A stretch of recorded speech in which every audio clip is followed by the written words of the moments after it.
ou quem seja, tem que conhecer a igreja, tá? Tem que conhecer a igreja, tem que passar pelo check-in. João capítulo de número 4. Glória a Deus. Por isso, quando o Senhor soube que os fariseus ouviram que ele, Jesus, fazia e batizava mais discípulos que João, embora Jesus mesmo não batizasse, mas sim os seus discípulos, deixou a Judéia e partiu uma vez para a Galiléia. Entretanto, diga-se, entretanto, era-lhe necessário, amém, atravessar por Samaria. Assim chegou a uma cidade chamada Sicar, perto das terras que Jacó dera a seu filho José. Ali havia uma fonte de Jacó, e Jesus, todavia, cansado da viagem, sentou-se à beira do poço. Diga, sentou-se à beira do poço. Isso aconteceu por volta da hora sexta.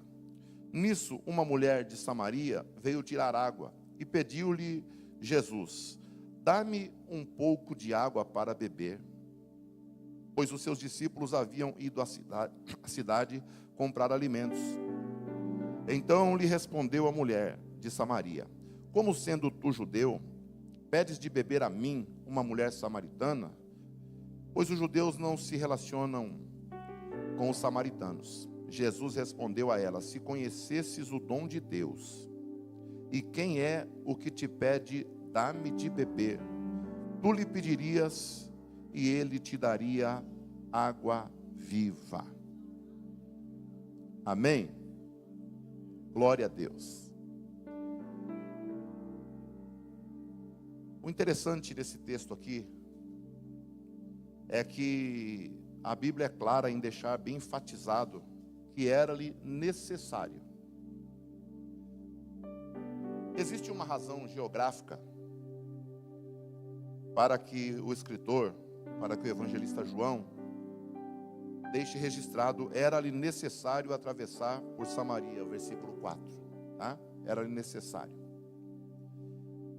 A questão geográfica é porque a Galiléia ficava, quando você olha de frente no mapa, a Galiléia ficava à sua direita,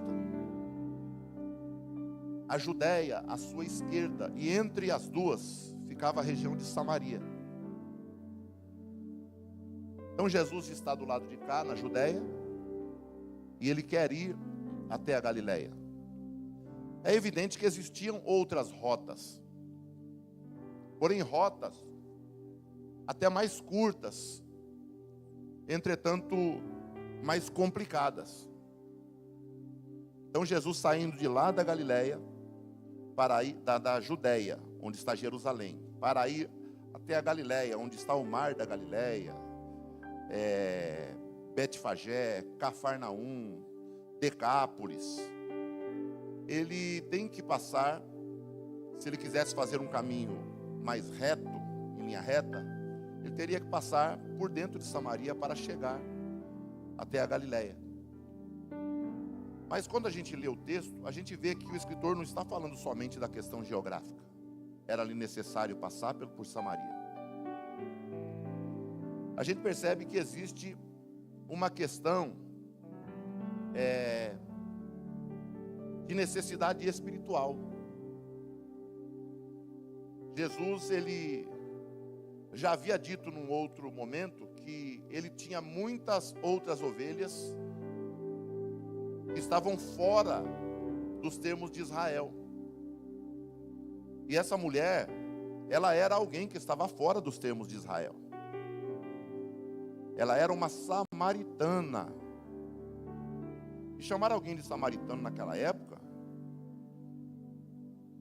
era como aqui no Brasil você usar o termo mais pejorativo que existe para um homem. Era como você,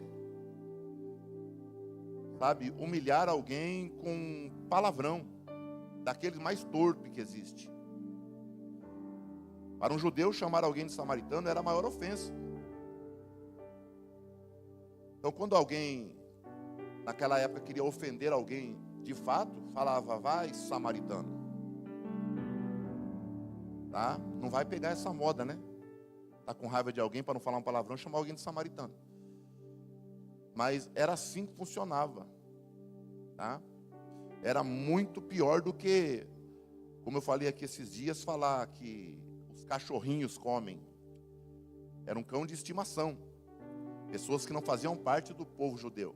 Agora, samaritano era uma ofensa grave. E essa mulher era samaritana. E era necessário Jesus passar por lá, primeiro pela geografia e, em segundo lugar, por uma necessidade espiritual. Jesus estava ali mostrando que ele não se limitaria a atuar dentro da etnia ou do grupo somente dos judeus, mas que o evangelho alcançaria outros povos, outras cidades. E então, o texto vai falar que ele está caminhando e ele chega a um determinado lugar, numa cidade chamada Sicar. Sicar, se não me falha a memória, deve significar local dos embriagados, cidade dos bêbados, uma coisa desse tipo. E Jesus se assenta à beira de um poço. E aquela era uma região hostil para Jesus. Não era uma região que ele estava no seu território, ele estava fora dos termos da sua região. E essa mulher, então, o texto diz claramente que por volta da hora sexta, ela vai buscar água. As mulheres naquela época tinham 3 horários para buscar água. Até a 3ª hora, 9 da manhã, somente mulheres casadas buscavam água, para dar início às suas atividades domésticas.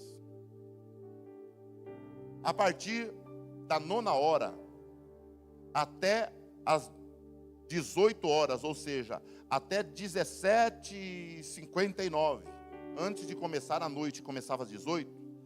Então, 9ª hora, 10ª hora e 1/10ª hora, que é das 17 às 18. Somente moças solteiras buscavam água, para que pudesse concluir o serviço doméstico de casa. Sobrava o meio-dia, o meio do dia, onde o sol é o horário que o sol está mais forte. E nesse horário era reservado é o termo muito diplomático, era deixado para as mulheres consideradas promíscuas. Ninguém queria passar um momento ou ser visto ao lado de uma mulher considerada promíscua pela sociedade de então.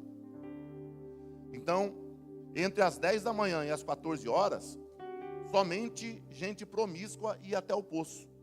E pegar água era uma atividade estritamente feminina, porque precisava de um cântaro.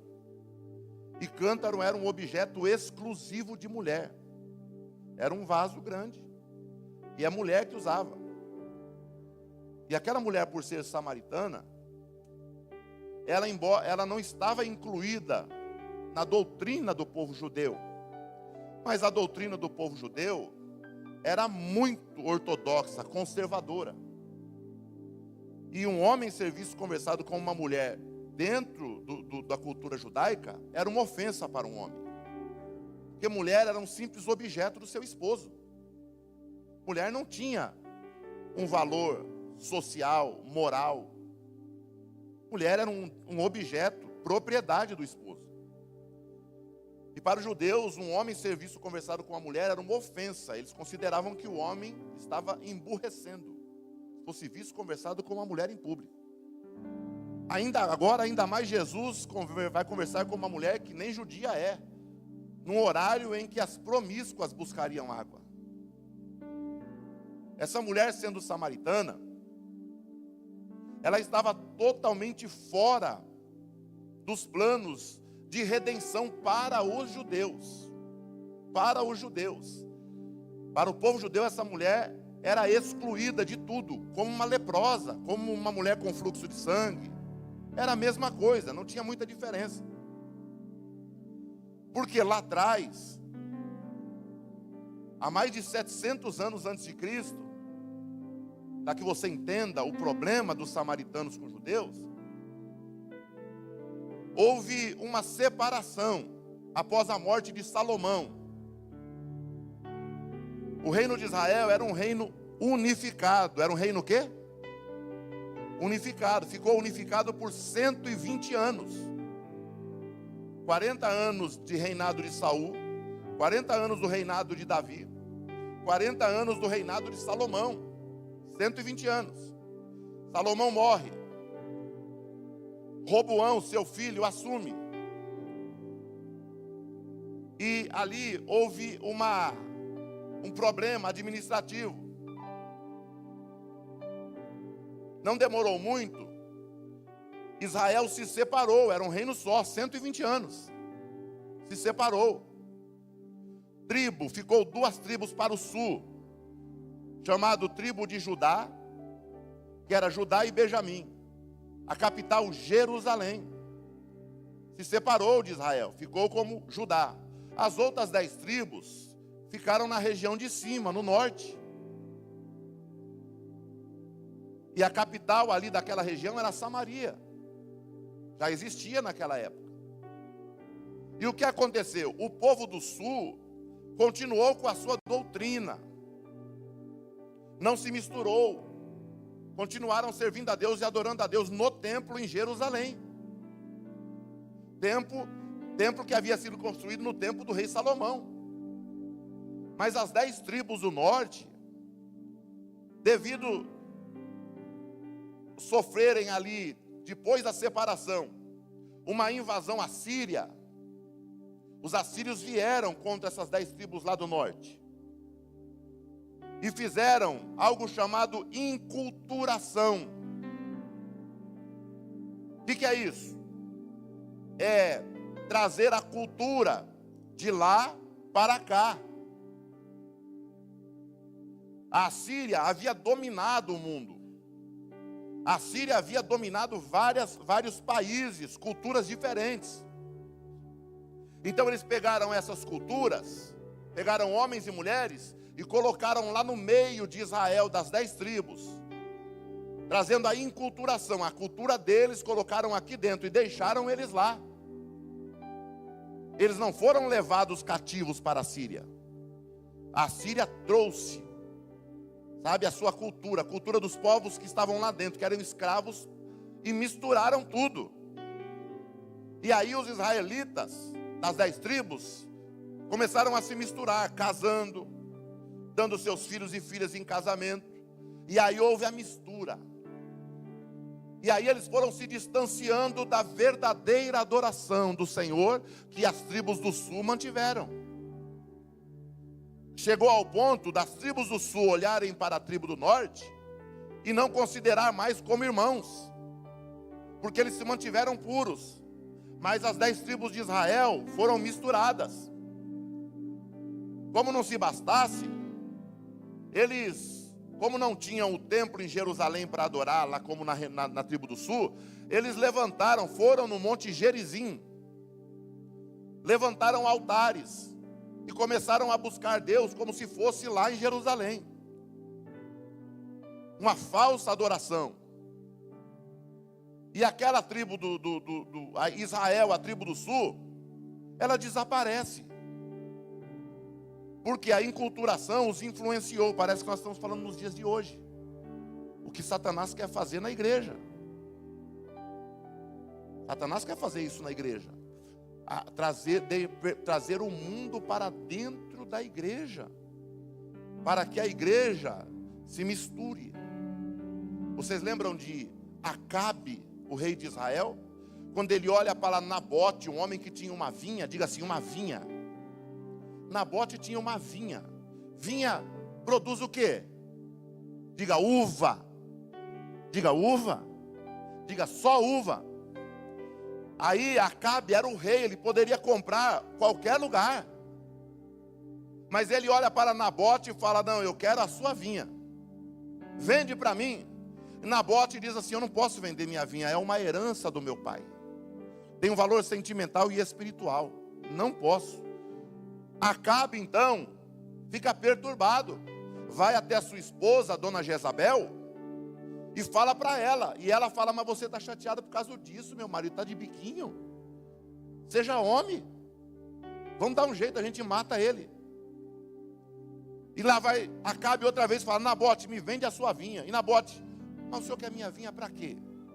Aí ele disse assim: eu quero transformar a sua vinha numa grande horta. É a mesma coisa. Diga assim: vinha só produz uva. Diga assim: horta é uma mistura de tudo. Na horta se planta repolho, tomate, pimenta, salsinha, alface. Então Acabe queria destruir a vinha, que só produzia uva, e transformar num balaio de gato. Assim a Assíria fez em Israel. Tirou a pureza, porque os israelitas se deixaram levar e se deixaram se influenciar.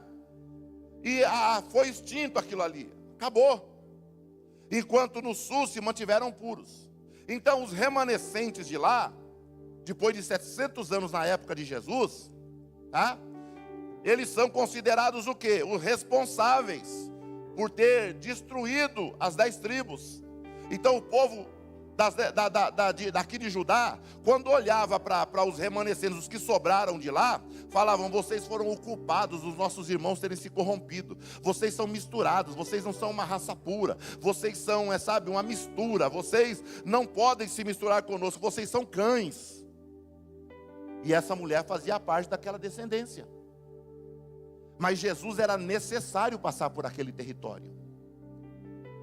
E o texto vai dizer que quando Jesus chega naquele território, ele está cansado e fala para os discípulos: olha, vão comprar pão em alguma cidade. Vão comprar pão em alguma cidade. Porque Jesus sabia que os discípulos não entenderiam o que ele ia fazer. Às vezes tem gente que tem que ser tratado igual esse discípulo. Jesus fala assim: olha, é melhor você parar, de tentar me atrapalhar, porque eu estou querendo resolver um problema grande na sua vida, mas você não entende. Porque tem gente que Jesus está trabalhando, movendo as águas, movendo uma situação, mas ele quer resolver de todo jeito, do seu jeito. E aí Jesus às vezes coloca a pessoa fora de cena, usando suas estratégias para que ele complete a obra, para abençoar essa própria pessoa. E o texto vai dizer então que os discípulos saem para comprar comida. Jesus se assenta à beira de um poço, e lá vem 50 graus de temperatura, provavelmente, meio-dia. Uma mulher considerada promíscua, sofredora, vivia um pesadelo. E ela vai em direção ao poço. Quando ela chega no poço, vivendo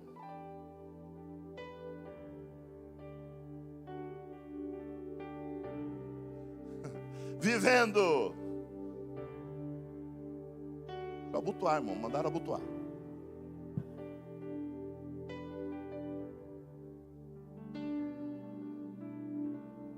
Eu não imagino quem é que foi. Então, Jesus se assenta à beira do poço. E essa mulher vem vindo, vivendo um pesadelo. Desprezada, humilhada, ignorada. Não poderia conversar com ninguém. E agora ela chega. Quando ela chega, ela dá de cara com um camarada com a vestimenta típica de um judeu. E antes que ela diga alguma coisa, esse judeu, Jesus, diz a ela: mulher, me dá um pouco de água para beber. E ela logo responde: como sendo tu judeu, me pede água para beber? Entre parênteses, não faz parte do texto, tá? É uma explicação que está dizendo a razão, porque não se comunicavam. Essa mulher então, ela diz: como pode o senhor, sendo judeu, me pedir água? Tá? E Jesus responde para ela, não é? Olha, mulher, se você conhecesses o dom de Deus, E quem está pedindo água de beber para você, na realidade, você me pediria água, e eu lhe daria uma água viva, e você nunca mais precisaria voltar a este poço para buscar dessa água. Glória a Deus, aleluia. Perceba que primeiro, coloca o versículo 9 na tela, por favor. Olha a resposta dessa mulher. Olha aí. Então lhe respondeu a mulher de Samaria: como sendo tu judeu? Diga assim, judeu. Preste atenção. Ela tem um encontro com Jesus, vivendo um pesadelo. Tá? Pode tirar, obrigado. Ela tem um encontro com Jesus, vivendo um pesadelo. Guarde essa palavra, judeu, tá? Ela se depara com, agora, uma barreira da ignorância. Ela não conhece Jesus. A primeira barreira é da etnia. Ela é samaritana, e ela mesma fala: como você sendo judeu, vem pedir água para mim que sou samaritana. E Jesus abre o coração para ela, e acaba abrindo o coração dela, glória a Deus, com uma palavra totalmente reversa à sua discriminação, a ele que era judeu, dizendo: mulher, se você pedisse para mim, eu te daria uma água que não é essa água terrena aqui, sabe, do poço de Jacó, mas é uma água diferenciada, que não vai matar a sede do seu corpo, mas ela vai matar a sede que a tua alma está sentindo, uma sede interior, uma sede de paz, uma sede de comunhão, uma sede de alegria, uma sede de amor, uma sede de abraço, uma sede de um beijo, de um afago, de um carinho, de um aperto de mão. Mulher, a água que eu tenho para te dar é uma água que pode transformar o seu pesadelo num sonho. Glórias a Deus, aleluias. Você sabia que os sonhos, os maiores sonhos que o ser humano sonha, não são aqueles que se sonha dormindo?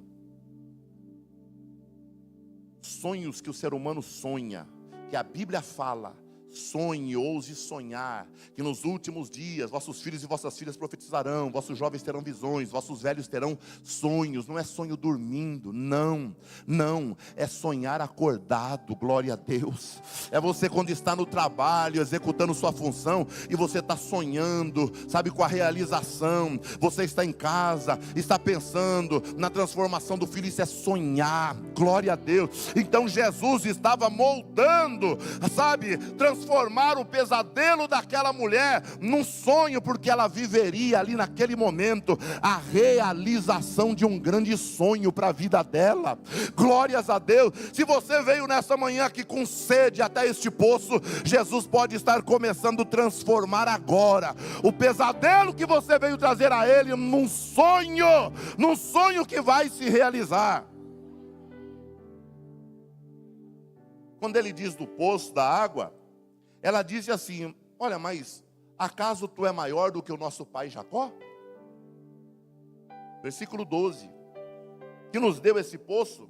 Esse poço havia sido construído, cavado, em Gênesis capítulo de número 38. Lá estava o poço. Versículo 11 e 12, quando Jacó se estabelece lá, levanta a tenda e fica por um tempo. Foi ali que Jacó cavou esse poço, e deu de presente antes de morrer para José. Então esse poço havia sido cavado, sabe, por Jacó. Preste atenção. Dado a José. José, quando você lembra de José, você relaciona José antes de ser governador do Egito, aqui a sonho. A sonho. Então Jacó cava, dá ao seu filho. O seu filho é totalmente envolvido e relacionado com sonho. E depois de mais de 700 anos, alguém vai à beira do poço para transformar o seu pesadelo num sonho. A realização do que você precisa hoje, a transformação na sua vida, que para você é um sonho, não é obra do acaso e nem começou ontem no teu coração. Não, alguém lá atrás já cavou um poço de oração para que isso acontecesse na sua vida. Eu vou repetir, alguém lá atrás já cavou um poço de joelho durante noites, madrugadas, vigílias, montes, consagração, para que hoje você pudesse ter acesso ao poço e beber da água desse poço. Aleluia. Glória a Deus. Aleluias. Aí Jesus fala para a mulher, olha, porque aquele que beber dessa água que eu lhe der, nunca mais vai ter sede. Versículo 14. Não, pelo contrário. A água que eu lhe der, tornar-se-á nele, em você, sabe, uma fonte de água. E essa fonte de água, ela vai jorrar, sabe, ó, vai jorrar para a vida eterna. Glória a Deus. Aleluias. Aleluias. A mulher disse assim, então me dá dessa água. Me dá dessa água. Muda a minha situação. Aí Jesus disse para ela assim, mulher, então vai. Versículo 15, né? Então vai, chama o teu marido. Ela disse assim, poxa, eu não tenho marido. Tá? E Jesus fala, você falou bem. Porque você já tiveste 5. E o que você está agora, o que você vive agora, não é teu marido. Você falou a verdade. Aí ela disse assim, olha, Senhor, eu percebo que tu és profeta. Primeiro, quando ela chega no poço, ela fala, como sendo tu judeu. Mas conversando com Jesus, a proximidade com Jesus, ouvindo a voz de Jesus, passando um tempinho ao lado de Jesus, percebendo a fala, o amor, o respeito, o cuidado de Jesus, ela agora percebe que ele não é só mais um judeu, que ele é um profeta.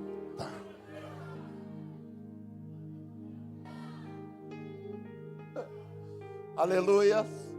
Prepare-se, porque pessoas vão começar a perceber alguma mudança no seu comportamento. Aleluia, eu vou falar para vocês também. Prepare-se, porque pessoas vão começar a perceber mudanças no seu comportamento.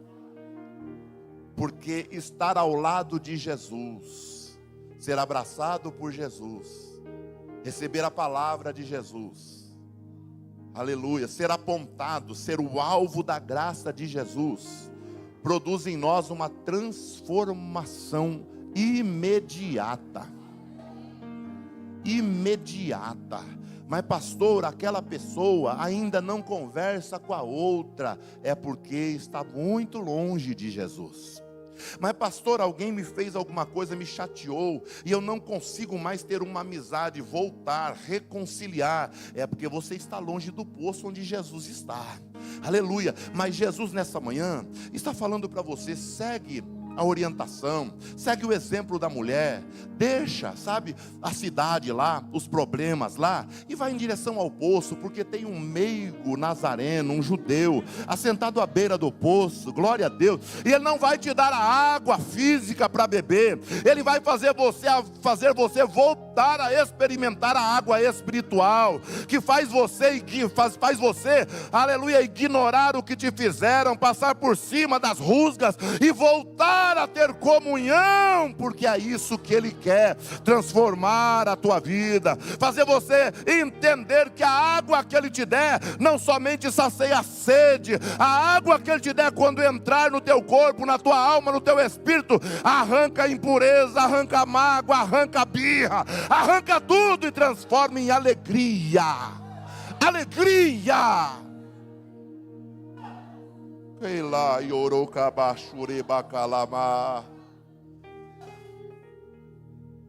Glória a Deus. Eu vejo que tu é um profeta. Jesus, irmãos, como não tem muito, a gente procura aqui na igreja seguir também o jeito que Jesus age. Porque Jesus, mesmo ela falando assim, eu sei que tu és profeta, hoje se você falar para alguém que ele é profeta, irmão, ele se abre todo. E hoje tem profeta que quer tomar conta da igreja. Tem profeta que quer ser o bambambam da igreja. Não é o que o pastor fala, não, é o que o profeta fala. E aqui na igreja, irmão, a gente agradece a Deus pelos dons, mas a que a gente valoriza aqui é caráter. Quer ser alguém respeitado aqui na igreja? Seja uma pessoa de caráter. Ah não, mas eu profetizo, e daí? Deus dá dom para quem Ele quer. Fruto não, fruto nós produzimos. Ele põe em nós e nós produzimos. Ah não, mas eu tenho revelação. Glória a Deus, irmão. E daí? Qual o problema? Tem muita gente que tem revelação e está desviada lá fora. Mas eu não vejo ninguém cheio do Espírito Santo desviado. Não vejo. Tem igreja que é dirigida por profeta. Dirigida por profeta. Que o profeta falou é lei. Aqui não. Aqui não.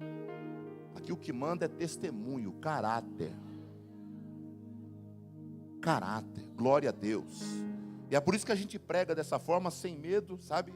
Porque o nosso compromisso é amar a igreja, mas eu amo tanto a igreja que eu me preocupo em falar o que a Bíblia fala. Como muitas igrejas fazem também, graças a Deus. Tá? Eu vejo que tu és profeta. Aí ela fala assim para Jesus: os nossos pais adoravam no monte, querendo dizer, lá no Gerezim, lá no Reino do Norte. E vocês, judeus, adoram no templo. Onde afinal eu devo adorar? No templo de vocês ou no monte em Gerezim, onde meus parentes e meus pais adoravam? Jesus disse: mulher, é meio-dia, estou cansado, estou com sede. Jesus quis dizer mais ou menos isso. Você vem me perguntar fazer uma pergunta dessa, se é em Gerezim que adora ou no templo? Você está me pedindo água, eu disse que eu tenho água espiritual para te dar, que você nunca mais vai ter sede. Você já viu que eu não sou um simples judeu, que eu também sou um profeta? E você me faz uma pergunta simples dessa. Mulher, chegou a hora. E eu vou dizer, chegou a hora para todos, mas para você é nesse exato momento em que os verdadeiros adoradores não vão adorar nem no Gerezim, nem aqui no templo em Jerusalém. Os verdadeiros adoradores têm que se conscientizar que eles têm que adorar o meu Pai em espírito e em verdade. Não é no monte, não é na igreja, não é na sala, não é na rua, não é na praia. Não tem lugar físico que você precisa estar para adorar. Você tem que adorar o meu Pai em espírito e em verdade.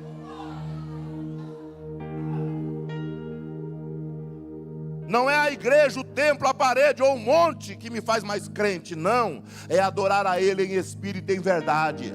Agora, quem adora a Ele em espírito e em verdade tem prazer em estar em comunhão com seus pares.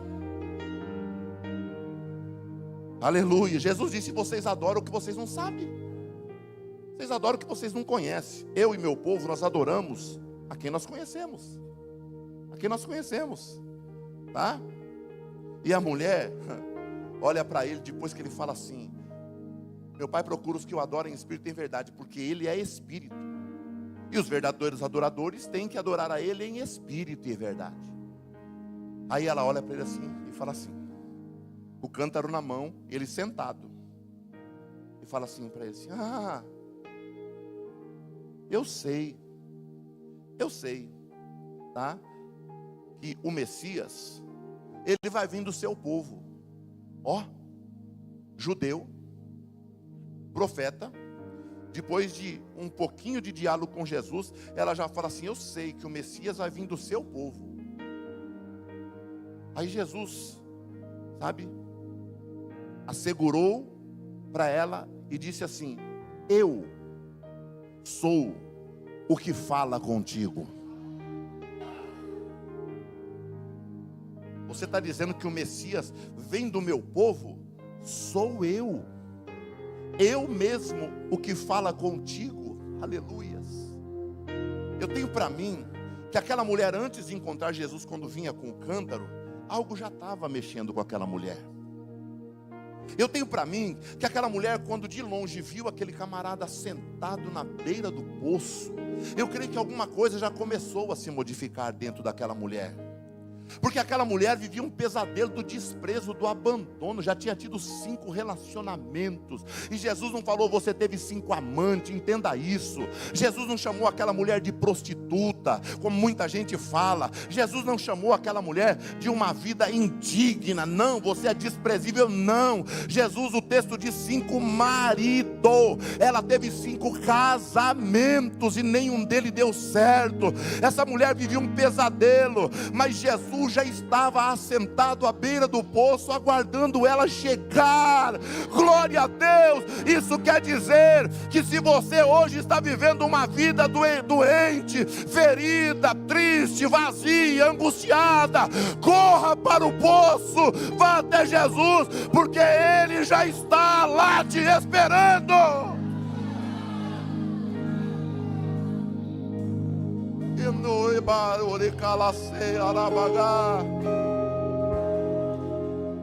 Jesus não vai ir até o encontro, Ele já está te esperando. Você veio aqui, Jesus já estava aqui esperando você. Oh, candorebaga, elemandorema, surabacandara. Aleluia.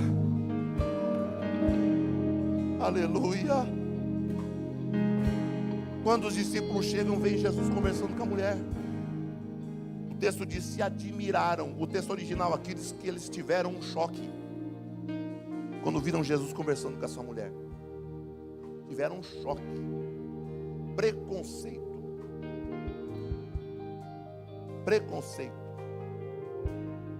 Jesus disse, vinde a mim, todos os que estão cansados e oprimidos. Jesus está dizendo nessa manhã, venha até mim. Pastor, eu sou isso, eu sou aquilo outro, eu tenho uns problemas sérios aí. Você não está entendendo. Jesus está dizendo, venha. Ele te recebe. Ele sabe quem você é. Ele sabe o pesadelo, Ele sabe o peso que está no seu ombro, Ele te conhece. Glória a Deus, Ele está sentado à beira do poço, esperando você chegar. Ele marcou uma hora contigo. Aleluias. Ele sabe quem você é. Bendito é o nome do Senhor. Ele sabe quem você é. Ele te recebe, tá? A partir que Ele te receber, Ele é responsável pela transformação. Ele, não é eu, não sou eu, não é a igreja. É Ele responsável por te mudar, transformar. Glória a Deus, glória a Deus, glória a Jesus, aleluia. Os discípulos ficaram assustados quando viram e perguntaram, por que o Senhor fala com ela? Versículo 27, né? A mulher então deixou o cântaro, foi à cidade e disse aos homens. Essa mulher que teve um encontro com Jesus, ela deixou a timidez de lado. Ela não poderia falar com ninguém, mas o texto diz que ela deixa o cântaro perto de Jesus no poço, volta correndo até a cidade, encontra os homens e diz, versículo 29, olha, vinde e vede um homem que me disse tudo quanto eu tenho feito. Coloca na tela, por favor. 29. Me disse tudo quanto tenho feito. Primeiro ela diz o quê? Como sendo tu judeu. Depois ela disse o quê? Eu vejo que tu és profeta. Mas andar ao lado de Jesus é maravilhoso. Porque agora ela vai na cidade avisar e já fala, não seria ele o Cristo? Glória a Deus. Judeu, profeta, Cristo. Glória a Deus. Se Jesus para você é um mero judeu, é porque você ainda está dentro da cidade, no meio dos problemas. Se você já reconheceu Jesus como um profeta, já é meio caminho andado, você está se aproximando do poço. Mas quando você se aproxima do poço, você tem a plena convicção, aleluias, de que Jesus não é simplesmente um judeu e nem um profeta, mas Ele é o próprio Cristo. Glória a Deus. Fica de pé. Oh, aleluia. Feche os teus olhos. Quero que você se imagine indo em direção ao poço e encontrando ele sentado, calmo, sereno. Aleluia. Glória a Deus. Pronto para te abençoar e mudar a tua vida.